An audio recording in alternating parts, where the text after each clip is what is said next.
Assalamualaikum warahmatullahi wabarakatuh.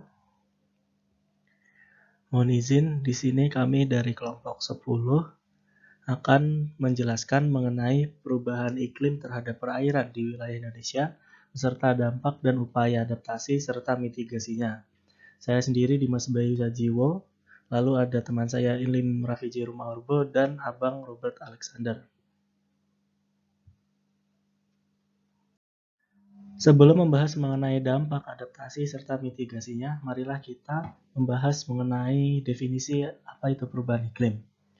Perubahan iklim adalah berubahnya pola dan intensitas unsur iklim pada periode waktu yang dapat dibandingkan, biasanya terhadap rata-rata 30 tahun. Perubahan iklim dapat merupakan suatu perubahan dalam kondisi cuaca rata-rata atau perubahan dalam distribusi kejadian cuaca terhadap kondisi rata-ratanya. Gejala yang diakibatkan dari perubahan bentuk energi tersebut sebenarnya adalah perubahan dari berbagai parameter iklim seperti suhu, angin, dan hujan, atau dengan kata lain, terjadi perubahan siklus air di muka bumi. Selain suhu, angin, dan hujan, parameter iklim lainnya yang ikut berubah adalah penguapan, kelembapan, dan tutupan awan. Perubahan energi akibat pemanasan global ini telah mengakibatkan perubahan siklus air yang mengarah pada perubahan iklim. Secara umum, perubahan iklim berlangsung dalam waktu lama dan berubah secara lambat. Perubahan berbagai parameter iklim yang berlangsung perlahan tersebut dikarenakan berbagai peristiwa ekstrem yang terjadi pada variabilitas iklim yang berlangsung secara terus-menerus. Menurut KKP, perubahan iklim ini memiliki dampak yang sangat lambat dan kronis, tapi bersifat pasti dan permanen. Jauh lebih parah dari bencana tsunami yang bersifat kadang-kadang. IPCC tahun 2007 mengatakan antara tahun 1906 sampai 2005, rata-rata suhu permukaan global meningkat dengan laju kurang lebih 0,74 derajat Celcius. Indonesia memiliki banyak fenomena iklim yang memengaruhi keadaan iklim Indonesia, seperti ENSO, IOD, MGO, siklon, gelombang panas, dan lain sebagainya. Pemanasan global akan mengganggu sistem iklim global dan mengakibatkan meningkatnya frekuensi dan intensitas kejadian iklim yang ekstrim. Dampak dari perubahan iklim terhadap perairan Indonesia yang akan kita bahas kali ini adalah higher sea level, higher sea temperature, perubahan frekuensi El Nino dan La Nina atau ENSO, peningkatan siklus air yang berdampak pada presipitasi, hujan asam dan pengasaman di laut, gangguan sumber daya air, gangguan kelautan dan perikanan, gangguan pada wisata, dan juga gangguan pada kesehatan. Higher sea level atau naiknya permukaan air laut. Dampak dari perubahan iklim ini juga akan diikuti oleh naiknya permukaan air laut atau sea level rise. Akibatnya, garis pantai akan mundur dan menenggelamkan sebagian daratan. Jika saja tidak ada upaya serius dalam pengereman laju kenaikan suhu udara, air laut itu akan menggenangi pemukiman, jalan, tambak, dan sarana infrastruktur yang telah dibangun di bibir pantai.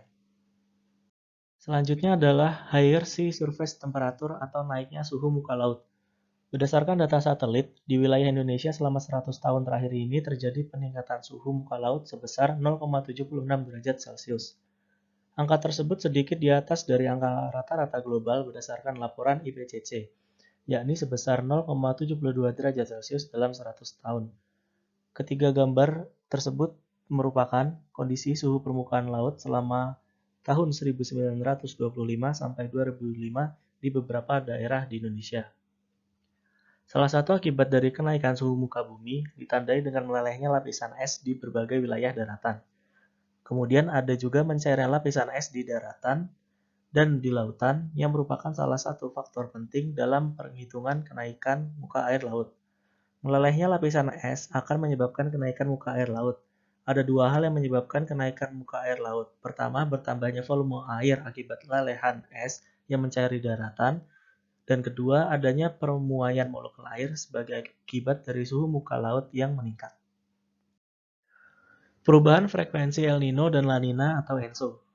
Dampak dari adanya kenaikan suhu muka laut ini secara tidak langsung akan berdampak pada fenomena El Nino. Seperti yang dapat kita lihat pada gambar, El Nino diartikan sebagai fenomena di wilayah Samudra Pasifik ekuatorial yang ditandai dengan adanya perbedaan positif antara suhu muka laut atau sea surface temperature yang teramati di wilayah Nino 3,4 dibandingkan periode normal. Dengan demikian, kolam hangat akan menjadi lebih hangat dan potensi mencapai suhu kritis lebih tinggi dan lebih mudah pindah ke Pasifik Tengah. Berdasarkan pengetahuan ini, kita dapat memperkirakan bahwa perubahan iklim akan menimbulkan frekuensi kejadian El Nino meningkat lantaran proses penumpukan panas akan semakin cepat. Peningkatan siklus air yang berdampak pada presipitasi. Dampak lain dari percepatan dan peningkatan intensitas siklus air akibat dari perubahan iklim ini adalah adanya penguatan sumber fenomena cuaca. Artinya, daerah yang memiliki potensi basah atau curah hujan tinggi akan semakin lebih basah. Sebaliknya, wilayah yang berpotensi kering atau curah hujannya yang rendah akan menjadi lebih kering. Penguatan sumber fenomena cuaca ini berkaitan dengan meningkatnya besaran energi di atmosfer akibat adanya perubahan iklim. Kemudian adalah hujan asam dan pengasaman di laut. Penumpukan konsentrasi gas rumah kaca akan menyebabkan peningkatan komposisi asam lemah di atmosfer. Senyawa dengan ikatan karbon merupakan jenis senyawa asam lemah yang juga bertambah di atmosfer. Dengan perubahan komposisi kimia air hujan, air akan bersifat masam. Kemudian hujan asam akan terbawa turun ke permukaan bumi sampai ke permukaan air laut. Hal inilah yang menimbulkan terjadinya pengasaman di air laut. Selanjutnya ada rob dan gelombang tinggi di laut. Rob merupakan gejala naiknya muka air laut di daerah pesisir akibat pasang laut. Peristiwa ini lebih disebabkan oleh perubahan struktur fisik muka tanah di wilayah pesisir yang menyebabkan intrusi air laut ke daerah pesisir. Selain rob, juga terjadi gelombang tinggi di laut akibat cuaca ekstrem yang meningkat. Gelombang tinggi berkolerasi dengan kuatnya tiupan angin kencang akibat peristiwa pembentukan awan hujan yang kuat. Gelombang tinggi yang sering terjadi pada musim pancaroba dan puncak musim hujan ini seringkali menimbulkan kecelakaan pada transportasi laut. Selain itu, nelayan juga tidak berani melaut dan menangkap ikan ketika terjadi gelombang tinggi. Selanjutnya adalah gangguan sumber daya air. Perubahan pola curah hujan akibat adanya perubahan iklim ini dapat berdampak pada berkurangnya ketersediaan air di permukaan dan penurunan kualitas air akibat pekatnya kandungan polutan di air permukaan yang menurun kuantitasnya. Permasalahan utama sumber daya air di Indonesia ini adalah tidak meratanya distribusi musiman dari air yang tersedia. Dengan jumlah curah hujan sekitar 2.300 mm per tahun, sebenarnya Pulau Jawa memiliki kelebihan sumber daya air. Tetapi sekitar 80% air yang tercurah tersebut jatuh pada musim hujan. Sisanya yang 20% tercurah pada musim kemarau. Dalam hal ini diperlukan manajemen sumber daya air yang mengacu pada prediksi iklim yang jitu untuk mendukung ketersediaan sumber daya air yang memadai sepanjang tahun. Selanjutnya adalah gangguan kelautan dan perikanan. Secara tidak langsung, perubahan iklim terhadap perairan di Indonesia akan berdampak pada kelautan dan perikanan di Indonesia. Seperti, pergeseran musim dapat menyebabkan terjadinya perubahan waktu dan jenis tangkapan ikan. Perubahan suhu muka laut juga dapat menyebabkan perubahan lokasi tangkapan, perpindahan lokasi ikan, serta pengurangan jenis dan jumlah ikan. Kemudian perubahan pola angin dan gelombang tinggi dapat menyebabkan nelayan gagal melaut. Selain itu, perubahan tersebut juga dapat mengakibatkan terjadinya pengadukan di waduk, tambak, dan keramba jaring apung sehingga turbiditas meningkat. Kemudian, perubahan pola hujan, fenomena banjir, dan kekeringan juga dapat mempengaruhi pola budidaya petani tambak. Kemudian adanya perubahan frekuensi El Nino dapat menyebabkan peningkatan hasil tangkapan seperti tuna dan peningkatan produksi garam. Sebaliknya, pada saat La Nina dan kemarau basah dapat menyebabkan produksi garam turun dan hasil penangkapan tuna jauh berkurang. Perubahan kelembapan udara dapat menyebabkan peningkatan keasinan air tambak dan mempengaruhi pola budidaya. Kemudian, peningkatan tinggi muka laut dapat menyebabkan peningkatan terjadinya rob, erosi tebing pantai, serta tenggelamnya pulau dan tambak. Selanjutnya adalah gangguan terhadap wisata, terutama wisata bahari di Indonesia. Perubahan suhu muka bumi menyebabkan terjadinya pemutihan atau bleaching dari terumbu karang yang merupakan kerusakan objek wisata bahari. Pemutihan terumbu karang tersebut lebih disebabkan oleh perubahan suhu yang mendadak, baik peningkatan akibat pemanasan global maupun tahun-tahun dari El Nino. Kenaikan muka laut dapat menyebabkan terjadinya banjir atau rob di wilayah pesisir. Kemudian, banjir atau rob ini akan merusak infrastruktur wisata seperti akses jalan, fasilitas rekreasi, dan lain-lain. Peningkatan iklim ekstrem di laut, darat, dan udara juga dapat menyebabkan terganggunya transportasi wisata, yang pada akhirnya dapat mengurangi minat wisatawan untuk berkunjung atau dapat mempersingkat waktu kunjungan. Dampak perubahan iklim terhadap perairan Indonesia yang terakhir adalah gangguan kesehatan. Ancaman penyakit seperti diare diakibatkan oleh perubahan musim yang berdampak pada berlebihnya aliran air di permukaan, yang akan menyebabkan penyebaran penyakit menular melalui air. Ada juga penyebaran patogen-patogen lain yang lebih tak berpola. Selanjutnya, kita masuk ke dalam pembahasan adaptasi perubahan iklim yang akan dijelaskan oleh Abang Robert Alexander. Adaptasi perubahan iklim. Adaptasi adalah suatu usaha makhluk hidup untuk menyesuaikan diri dengan lingkungan. Dalam konteks saat ini seperti perubahan iklim, upaya adaptasi sangat perlu dilakukan untuk mengelola permasalahan yang tidak dapat dihindari. Singkat kata, adaptasi adalah upaya untuk mengatasi akibat yang ditimbulkan. Dalam kehidupan kita sehari-hari, upaya-upaya adaptasi apa saja yang perlu kita lakukan untuk menghadapi perubahan iklim? Ada baiknya kita pahami dulu komponen-komponen adaptasi perubahan iklim, yaitu sebagai berikut. Yang pertama, komponen adaptasi perubahan iklim. Upaya pengurangan dampak atau resiko perubahan iklim, termasuk di dalamnya penanganan bencana, termasuk ke dalam kategori adaptasi perubahan iklim. Mengapa demikian? Hal ini karena kegiatan tersebut masuk ke dalam pengertian menyesuaikan diri terhadap kondisi alam yang selalu berubah, seperti perubahan iklim. Menurut Intergovernmental Panel of Climate Change atau IPCC, terdapat 5 komponen utama kegiatan adaptasi perubahan iklim, yakni pertama, atribusi komponen perubahan iklim terhadap kegiatan sosial ekonomi dan biosfer.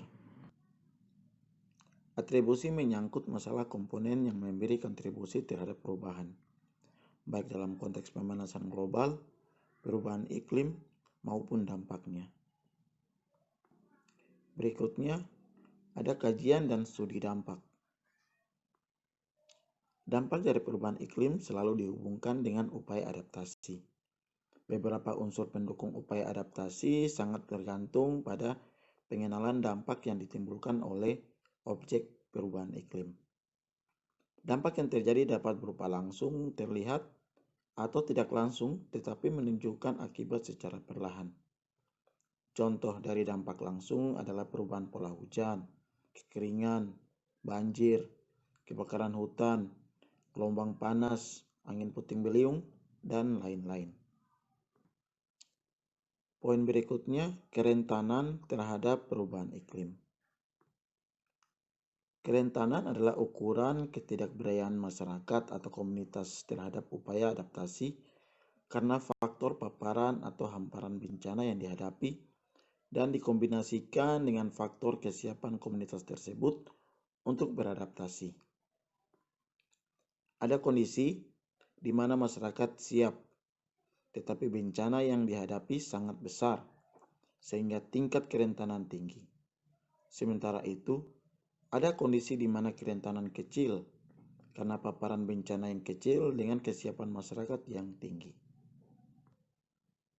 Poin berikutnya, kapasitas adaptasi dan kajian ketahanan terhadap perubahan iklim. Kapasitas adaptasi menyangkut masalah sosial, ekonomi, dan budaya dengan jumlah faktor yang tidak terbatas berhubungan dengan aktivitas yang dilakukan. Sebagai contoh, Dalam mengkaji kerentanan perubahan iklim terhadap pertanian di Jawa, faktor irigasi merupakan salah satu faktor dominan yang menentukan. Namun hal ini tidak berlaku di Pulau Bali karena irigasi lokal yang disebut subak sudah menjadi bagian sosial budaya masyarakat yang melekat. Karena itu, irigasi di Bali yang sudah melekat erat dalam adat itu bukan lagi dianggap hambatan dalam beradaptasi terhadap perubahan iklim. Beberapa faktor yang perlu diperhatikan dalam perhitungan kapasitas adaptasi adalah unsur income atau pendapatan, pendidikan, sarana kesehatan, prasarana perhubungan, dan prasarana telekomunikasi. Poin yang terakhir ialah risiko iklim. Risiko iklim adalah faktor yang diperoleh akibat peluang terjadinya bencana iklim dan konsekuensi yang ditimbulkan oleh kejadian iklim tersebut. Bencana iklim yang dimaksud dapat berhubungan dengan kondisi iklim ekstrim akibat perubahan iklim. Besarnya konsekuensi yang ditimbulkan oleh peluang terjadinya iklim ekstrim dapat dinyatakan dalam satuan keekonomian atau faktor kerugian seperti risiko hilangnya jiwa, harta benda, dan infrastruktur. Yang kedua, kebijakan menghadapi perubahan iklim. Adapun agenda adaptasi perubahan iklim harus kita fokuskan pada bidang-bidang yang tertentu yang rentan terhadap perubahan iklim, misal sumber daya air, pertanian, perikanan, pesisir dan laut, infrastruktur dan pemukiman, kesehatan serta kehutanan. Nah, untuk mencapai pembangunan yang tahan terhadap risiko, masing-masing bidang tersebut perlu mengenal 4 hal. Yang pertama, tujuan. Tujuan agenda adaptasi dan mitigasi perubahan iklim yang ingin dicapai terkait erat dengan tujuan pembangunan nasional yang dapat juga diselaraskan dengan pencapaian Millennium Development Goals Indonesia. Yang kedua, kondisi. Kondisi yang ada pada masing-masing bidang yang difokuskan saat ini, baik biofisik, program, inisiatif yang ada, maupun institusi yang bertanggung jawab terhadap dampak perubahan iklim. Yang ketiga, perubahan. Perubahan merupakan kunci yang diperlukan pada program, investasi, atau rencana yang sudah ada. Yang keempat, investasi dan kegiatan tambahan atau kegiatan yang baru yang diperlukan. Dalam strategi pembangunan, agenda adaptasi untuk menghadapi anomali iklim atau variabilitas iklim saat ini dapat kita lakukan dengan berbagai cara. Di antaranya, 1. Penguatan informasi. 2. Peningkatan basis informasi iklim di hulu. Basis informasi iklim yang meliputi variabilitas dan perubahan merupakan informasi dasar yang sangat dibutuhkan dalam melakukan upaya adaptasi. Dengan melihat faktor adaptasi di atas, keseluruhan unsur adaptasi memerlukan informasi iklim, baik untuk atribusi, dampak, kerentanan, maupun risiko. Jenis informasi yang diperlukan meliputi gas rumah kaca, perubahan parameter utama iklim, dan tren yang terjadi. Yang ketiga, peningkatan kesadaran dan penyebarluasan informasi perubahan iklim dan informasi adaptasi pada berbagai tingkat masyarakat. Langkah peningkatan kesadaran tersebut harus diberikan terutama kepada masyarakat yang rentan sebagai tindakan kesiagapan dini dan peningkatan kesadaran tentang bencana iklim yang semakin meningkat. Yang keempat, peningkatan kapasitas pengkajian ilmiah. Pengkajian ilmiah tentang perubahan iklim dan dampaknya, serta upaya pengendaliannya perlu ditingkatkan. Selain itu, kita perlu juga dikembangkan model proyeksi perubahan iklim jangka pendek, menengah, dan panjang untuk skala lokal atau regional. Semua langkah itu diperlukan untuk menilai kerentanan dan dampak iklim serta menyusun rencana dan strategi kebijakan adaptasi terhadap perubahan iklim dalam jangka pendek, menengah, dan jangka panjang. Upaya yang tak kalah penting lainnya adalah perlu adanya koordinasi dan sinergi riset perubahan iklim antar sektor serta sinergi antara pusat dan daerah. Yang kelima, peninjauan kembali kebijakan-kebijakan inti. Berbagai kebijakan inti, baik secara langsung maupun tidak langsung yang akan dipengaruhi oleh perubahan iklim, sebaiknya ditinjau kembali. Dari langkah tersebut, kita dapat mengidentifikasi berbagai penyesuaian yang harus dilakukan terhadap program-program yang didesain dengan mempertimbangkan arah perubahan iklim. Upaya ini dimaksudkan untuk mendapatkan kebijakan dan program yang lebih sesuai dalam menghadapi perubahan iklim. Yang keenam, peningkatan kapasitas untuk mengintegrasikan perubahan iklim dengan pengaruh utamaan adaptasi perubahan iklim ke dalam perencanaan, perancangan infrastruktur, pengelolaan konflik, dan pembagian kawasan air tanah untuk institusi pengelolaan air. Yang ketujuh, pengaruh utamaan adaptasi perubahan iklim ke dalam kebijakan dan program di berbagai sektor. Yang kedelapan, pengembangan isu perubahan iklim dalam kurikulum sekolah menengah dan perguruan tinggi. Yang kesembilan, pengembangan sistem infrastruktur dan tata ruang serta sektor-sektor yang tahan dan tanggap terhadap goncangan dan perubahan iklim. Di samping itu juga perlu dikembangkan dan ditata kembali tata ruang wilayah, khususnya pada kawasan pantai. 3. Berbagai usaha adaptasi yang bisa dilakukan oleh masyarakat. Berikut ini ada hal-hal praktis yang dapat dilakukan masyarakat luas dalam upaya melakukan adaptasi terhadap perubahan iklim. A. Masyarakat umum. Contoh, memanfaatkan informasi iklim dan cuaca untuk optimalisasi aktivitas dan meningkatkan kapasitas adaptif. Meningkatkan ketahanan tubuh menghadapi pergerakan musim dan membuat resapan biopori untuk penanggulangan banjir. Yang B. Untuk petani, membuat resapan biopori untuk penanggulangan banjir, menyesuaikan diri komunitas yang akan ditanam, menerapkan sistem irigasi berselang, dan melakukan efisiensi penggunaan air seperti irigasi. Dan C. Dilakukan oleh nelayan, seperti menyesuaikan bentuk rumah di pesisir atau membangun struktur terapung, mencari akses informasi mengenai iklim dan lokasi penangkapan, menguatkan kelembagaan nelayan untuk ketahanan menghadapi perubahan iklim. 4. Beberapa upaya adaptasi yang dilakukan Kementerian. Kementerian Kelautan dan Perikanan memberikan 3 pilihan adaptasi terhadap perubahan iklim, yakni proteksi, mundur, dan akomodasi. Yang pertama, strategi proteksi. Strategi proteksi dapat dilakukan dengan membuat bangunan pantai yang mampu mencegah banjir air laut atau ROB agar tidak merengsak ke darat.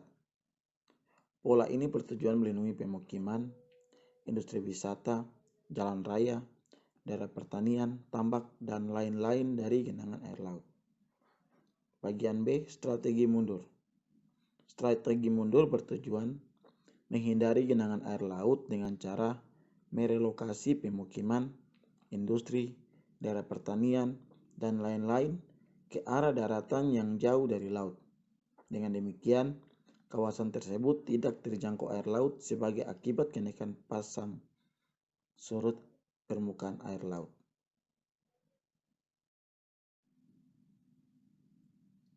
Yang C, strategi akomodatif. Strategi ini dilakukan dengan menyesuaikan kenaikan paras muka air laut. Salah satu contohnya adalah dengan membuat rumah panggung di tepi pantai agar aman dari genangan air laut. terutama pada waktu banjir air pasang. Bagi daerah pertanian yang tergenang air laut akibat kenaikan paras muka air laut, kawasan tersebut dapat diubah peruntukannya menjadi lahan budidaya perikanan. Selanjutnya kita akan membahas mengenai mitigasi perubahan iklim.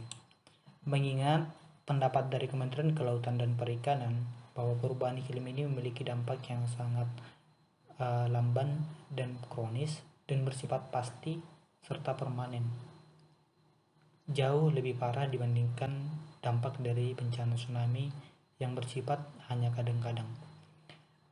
Menurut kajian IPCC tahun 2007 yang mengatakan bahwa rata-rata suhu permukaan global meningkat dengan laju 0,74 derajat Celcius.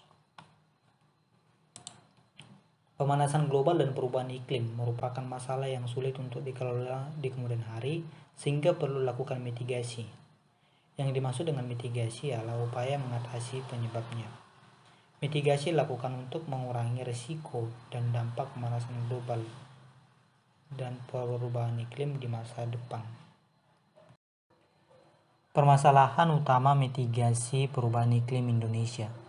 Setiap negara di belahan bumi ini sekarang sedang berupaya untuk mengerem atau mengurangi laju perubahan iklim di negara masing-masing. Indonesia sendiri melakukan hal tersebut dengan mengurangi konsumsi minyak bumi. Indonesia memiliki target mengurangi konsumsi minyak bumi dari 51% di tahun 2006 menjadi 25% di tahun 2025. Sasaran tersebut dilakukan dengan mengurangi penggunaan minyak bumi berkurang sebesar 20%, penggunaan gas bumi berkurang 30%, serta peningkatan penggunaan batu bara, geotermal, biofuel, energi terbarukan, dan batu bara cair. Selanjutnya, Indonesia juga melakukan penurunan emisi nasional sebesar 26%. Setelah itu, Indonesia juga melakukan pengurangan emisi dan pengerusakan hutan dan degradasi. Perlu diketahui bahwa sumber terbesar dari emisi ialah pengerusakan hutan, kebakaran hutan, serta lahan gambut akibat pengeringan, kebakaran, dan alih fungsi lahan.